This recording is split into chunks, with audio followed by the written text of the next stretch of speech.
EA Sports. It's in the game, motherfucker. On August 31st, 2004, EA's NASCAR 2005 Chase for the Cup was released on PlayStation 2, GameCube, and Xbox. For the previous 7 years, EA had been designing NASCAR games alongside Papyrus Design Group. The two companies were unbelievably different from each other, and most NASCAR gamers ended up purchasing both versions of the game's yearly releases. After all, this was the age of buying 10 PS1 games in a single trip to Walmart. But this was the first year that Papyrus was gone, and so was the PS1 version of the NASCAR games. Not only was EA competing against Papyrus on PS1 and PC, but they were also selling the PS2 version for their yearly NASCAR releases all at the same time. And even though this was the most hectic years for NASCAR gaming competition, these games still managed to be the very best EA ever put out. Now that it was just EA and the PS2 being watched, does that mean that this game got the design time that it needed? My NASCAR gaming library consisted of NASCAR Racing Season 96 and Thunder 2004 on PS1 until I got a PS2 for Christmas in 2004. Those games were never my go-to games, but I still played them to the point of no return. When I got that PS2, one of the games I got with it was NASCAR 2005. Used to the graphics of the PlayStation 1, I was stunned by the picture quality, the sounds, and just about everything else about NASCAR 2005. 42 opponents, an in-depth career mode, all these features, and the shock of finally owning a PS2 is probably why I consider NASCAR 2005 to be the best NASCAR game I've ever played. But that was almost a decade ago. Have my opinions changed? How good is this game honestly? Does it deserve my praise? Let's find out. This is my 10-year anniversary review of NASCAR 2005 Chase for the Cup.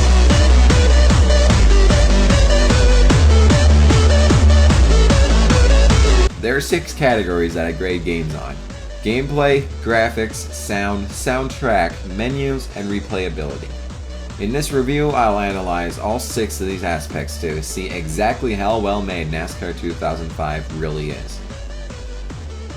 At first glance, you could look at NASCAR 2005 gameplay and think it could be Thunder 2004's. Well, it's really a whole lot different. Driving in 2005 gives you the sensation that you're really cutting through the air like a knife.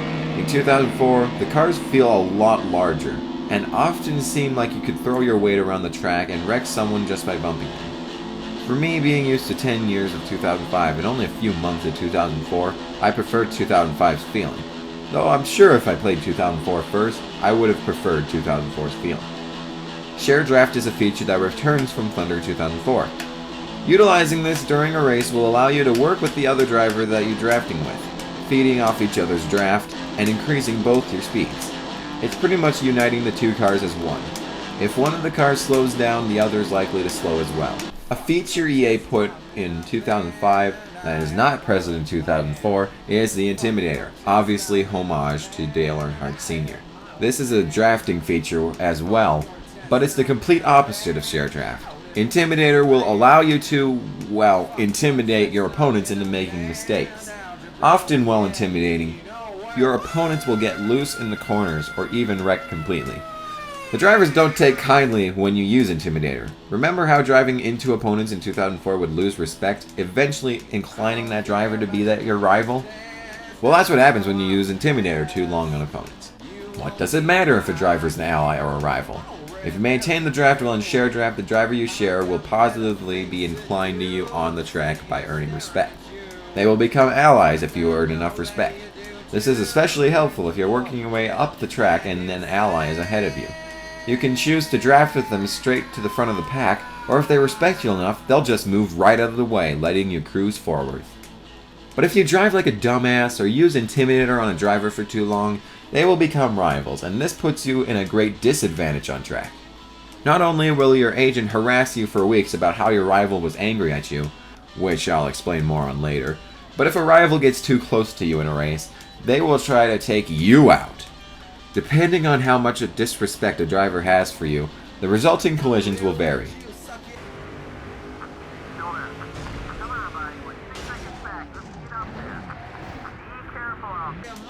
Wow. Speaking of wrecks, caution flags in this game come often. Sometimes drivers will just randomly wreck for the sake of having a caution, and other times you'll cause the wreck you want to see. But the camera angle makes this impossible. I can't see that. You're not even getting the. Okay, you really just had to change that. No, you really. Oh my god. Driver respect statuses save after every career mode race, so you don't have to keep making friends again every race. Respect statuses do not save in any other game modes. In career mode, how you drive on track will net you hero and villain points, whose names speak for themselves. This really only affects how long it takes for each respective initiation meter for drafting modes to fill. Now that that's all out of the way, let's get to the good stuff. Career mode. Choosing fight to the top mode in a new game will take you to a prologue race. You're driving home, obviously from a long night of beating your prostitutes, dealing coke, and robbing national banks. I mean, how else will you afford a brand new Dodge Viper? You pull up to a stoplight and take a breather, and look over to a newspaper on the passenger seat. On the front page is a picture of NASCAR driver Ryan Newman. Another driver on the road pulls up to you on the left. You and he lock eyes. You have to do a double take, because the driver of that other vehicle just so happens to be the Ryan Newman. Those are some astronomical odds we're playing with here. In any case, Ryan challenges you to a race. After all, when's the next time Ryan's going to encounter someone with the exact same car as he, and just so happens to know who he is? All you have to do is perform one circuit around this New York racetrack. The track is shaped like a head. I still don't know what that means, but hey, it's something. I've never quite understood this prologue. I mean, apart from the painfully obvious absurdity of the scenario, why are you racing Ryan Newman? Kevin Harvick is the cover guy, and nothing's really that special about Newman at this point in his career. I guess they just like his face. After you absolutely decimate Ryan Newman in this race, which I honestly think you could lap him in, even though it's only a single lap race, he sends you a text document with an attached audio file to congratulate you. He goes on to say that you would make an excellent race car driver based off this single race, and without your permission, says he'll give his agent a call. And so ends the prologue. You know, I never really thought this much about the prologue before. It started to think. Ryan Newman knows your cell number, drives the exact same car as you, and just so happened to pull up on the same spotlight as you on your way home one night. Is Ryan a stalker? Now we can finally get into the career mode itself. You start out right away with Ryan's agent, Ace Moneymaker. What kind of crack were his parents on after birth? He gives you a call saying he's already gotten you a contract with a Featherlight modified race car team to run the full Featherlight season. That's right. You thought there were only Nextel Cups in this game. Psh, that's baby stuff. 2005's got Busch, Craftsman, and Featherlight race cars. Barely any of the lower series drivers are real, but that's besides the point. At least those series exist. Now, just the racing on the track isn't going to get you anywhere in 2005. You have to work your way up through all those series until you get to race with the big boys. Which means you probably won't be able to race with Mark Martin too often, as he retires after your first season. Something I have noticed, though, is if your memory card has a save file for any future EA NASCAR game, Mark Martin and other drivers who won't retire until the year that game was released will be in the game up until the year that game was released.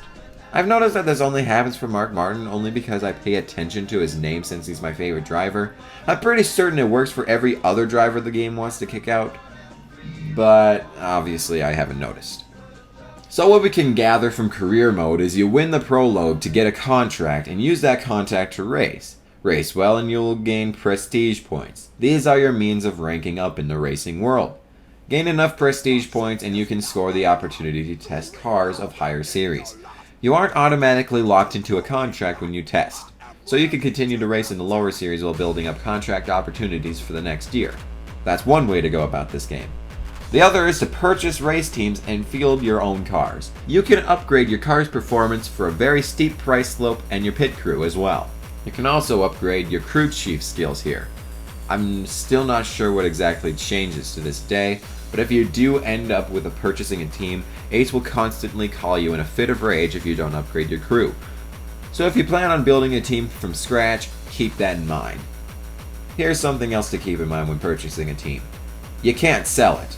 You're stuck with it forever. That means no more contracts, but you keep all the money from race winnings and merchandise. That's right, merchandise.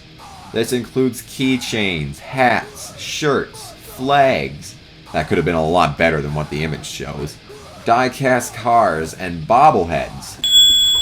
In addition to all this, you get to choose your own sponsors and car designs. And to top the delectable cheesecake that is owning a racing team, you can hire drivers to take the wheel for you for a small salary depending on who you choose to drive the car.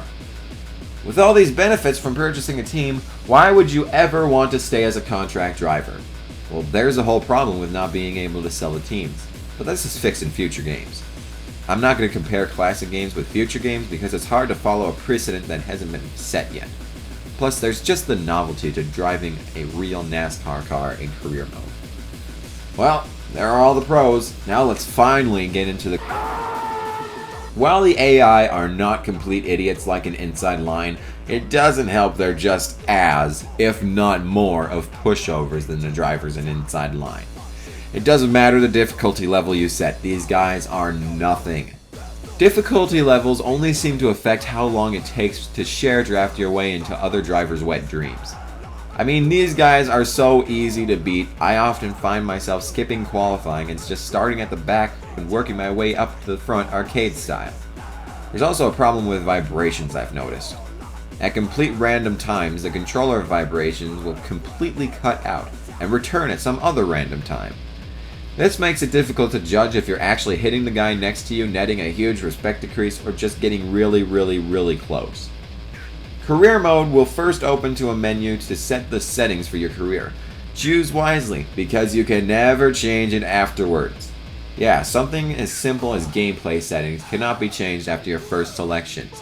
I don't know why this is. I mean, in 2004 you could change the settings anytime you wanted.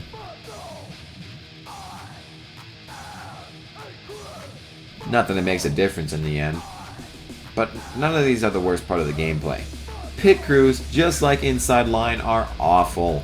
It doesn't matter how you go about it, whether it's increase your pit crew skills, purchase a thunder plate that allows you to have a bunch of Mr. Clean clones pit your car, wait, what? Or just go with what you get. You will never get a 13-second pit stop. Especially if you can't memorize the whole 70 miles per hour to pit that reduces 30 whole miles per hour from the other games that will earn you an extra 5 seconds stuck on pit lane. These fools will really cost you, especially in the All-Star race. Just be glad that the mandatory 4-tire pit stop is in the first set. And actually make sure you change all 4 tires, or else those 20 laps will have been for nothing. Alright, there just has to be one last thing to be mad about in the gameplay. Oh! Throughout your career, random drivers will challenge you to one-on-one duels in production cars. That's right, the Dodge Viper in the prologue wasn't there just for product placement. There's actually several production cars to drive in this game. And the only way to unlock them are to win the duels against the random drivers or purchase them in the Thunder Plates menu. That I'll get to later. Now for the con part. You can only race for the cars once. Fail to win or skip the event completely and you'll never be given a second chance. Here's where the Thunder Plate menu comes in. EA was looking out for you here, because they have the production car Thunder Plates in stock, and have them for the cheap price of 75,000 skill points. Better hope you can one-shot them all, or you'll have some saving to do. There's one last random event along with driver duels, charity events. All these do is give you hero points and skill points, so if you've maxed out both of these categories, it's just another incessant annoyance. The trouble with the charity events, though, is unlike driver duels, they never, and I mean never, stop coming. You can max out the year counter, and they will still pop up every now and again. Well, that's all I got for gameplay. With an overwhelming amount of pros versus some 5 cons, I think we know where this rating is going. I give NASCAR 2005 Chase for the Cup 9 out of 10 for gameplay. So, after about a day's worth of gameplay information, let's cover graphics. For 2005, it was the final year of EA's graphic engine before it changed in 06, and another for 08. That being said, it looks identical to 2004. The crowds in the grandstands thankfully don't look too much like cardboard cutouts. They look like they're more painted on, which honestly looks better than Gran Turismo 4's people. The cars look very good too, but are very low res, regardless of how far away you look at them from. And damage, which has always been a problem for NASCAR games, is quite mediocre. Drivers look okay, but are nothing special. All in all, I give NASCAR 2005 Chase for the Cup 7 out of 10 for graphics. Now for sound. The sound in this game is stellar. Cars sound fantastic, your crew chief and spotter do their jobs right, and the announcer on every single start race menu could honestly be a little louder, but he still gets his message across. The cell phone messages are clear and hearable, and they even manage to pull off realistic cell phone graininess to the sound without overwhelming us with ear-wrenching static. The only problem with the sound is that the spotter is really delayed, and it doesn't help at all when pack racing. I mean, you'll be coming up on the 41, pass him and the two guys in front of him before your spotter squeaks, "The 41 car's up!" Ah! Regardless of that, which is probably at fault of my ancient disc, I give NASCAR 2005 Chase for the Cup 9 out of 10 for sound. Next up is soundtrack. Yes, and for my final answer, yes. This is probably one of the best soundtracks for any game I've ever played. It is perfect. I couldn't ask for a better soundtrack. The only game that beats 2005 is probably 07. A close third goes to 2004. 2005's soundtrack has both very well-known and very unknown artists that blends together into a perfect mixture of music. And it even has some instrumental tracks for you. It gives the menu something great to look forward to after races, that's for sure. I give NASCAR 2005 Chase for the Cup 10 out of 10 for soundtrack. Perfect. Up next is menus. You may wonder why I choose to rate menus for the overall game. I just think that being able to navigate exactly where you want to get to in a game needs to be fluent and simple. Otherwise you end up fiddling around with these things much longer than you want to be. And if there's one thing everyone can take away from the menus is that they are fluid and simple. But there's way too damn many of them. I swear, you open one menu that opens to another menu which has more menus within and even some hidden menus, menus you'll never use, menus you can only access once, and menus you didn't even realize were menus until you looked this closely. The word menus still makes sense. I mean, sure, it sorts out a lot of information, but did we really need this many menus for all of it?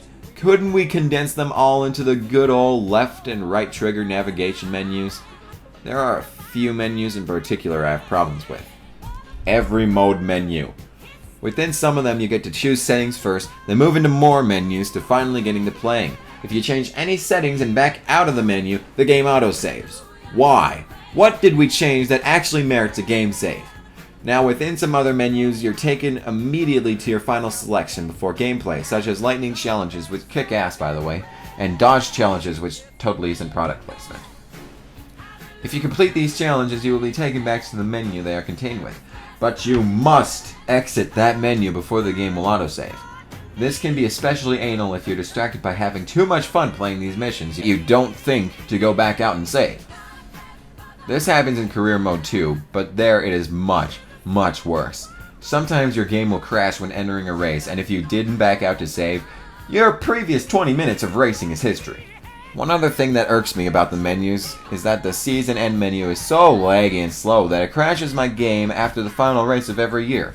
I'm going to assume again that this is my disc's fault. My disc should be considered the 8th wonder of the world. This thing is such a wreck, I have no idea why it still works. I give NASCAR 2005 Chase for the Cup 6 out of 10 for menus. On to our final category, replayability. Well, if I've been coming back to it quite often for the past 10 years, obviously it's got some replay value to it. My experience shouldn't speak for everyone. Let me explain why it is so replayable. I mean, come on, it's outdated. Terry Labonte isn't in the 5, Joe Nemechek isn't in the 01, Jeff Burton isn't in the 99, and Ward doesn't even race anymore. Look at the walls around the track. There aren't even any safer barriers. Safer barriers! How could anything so old and outdated have replay value? Well, I've pretty much mapped it out in gameplay. It's fun to speed around the track, controls aren't abysmal, with the way the contracts work, And hero points and respect meters, and drivers who normally retire stick around a few years if you have a game save from a future game on your memory card. You could have a different experience every time you played career mode alone. We still have all those Thunder plates to get, production cars to race, victories to celebrate, wars to fight, and races to win. There's infinite replayability and pure fun for any NASCAR fan. And the fact that you aren't playing this right now should be considered criminal.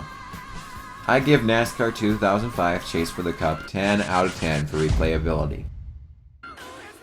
That's all my grading criteria out of the way. Time for the final score. Before that, let me mention a few things I haven't yet. After each race, you're taken to a post-race menu with the choices Results, Highlight Reel, and Exit.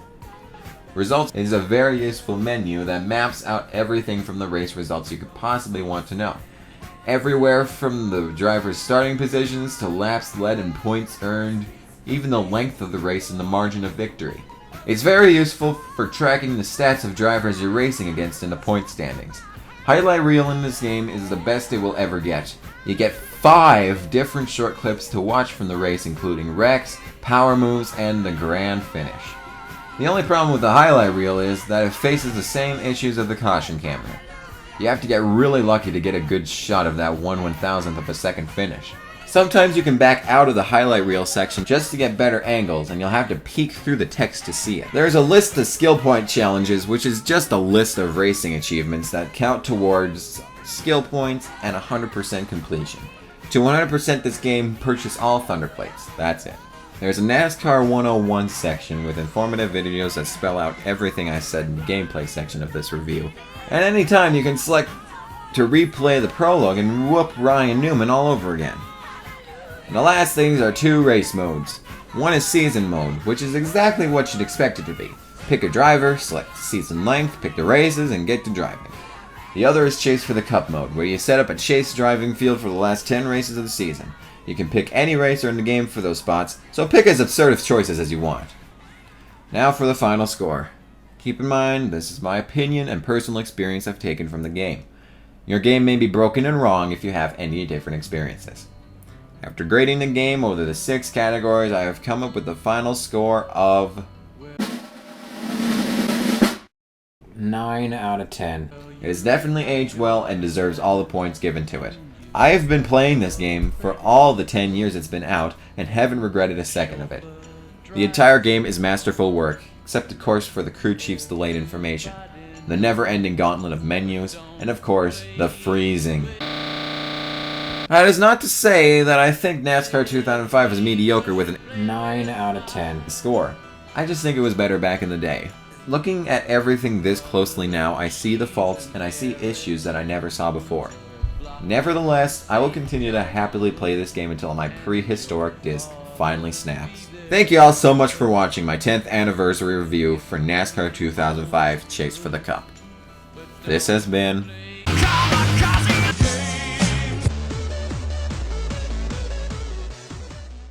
Thank you all so much for watching my 10th anniversary review for NASCAR the game. Damn it. Damn it. Damn it. Thank you all so much for watching. It's the last fucking sentence, man! Thank you all so much for watching my 10th anniversary review for NASCAR 2005 Chase for the Cup. This has been... Kamikaze Games!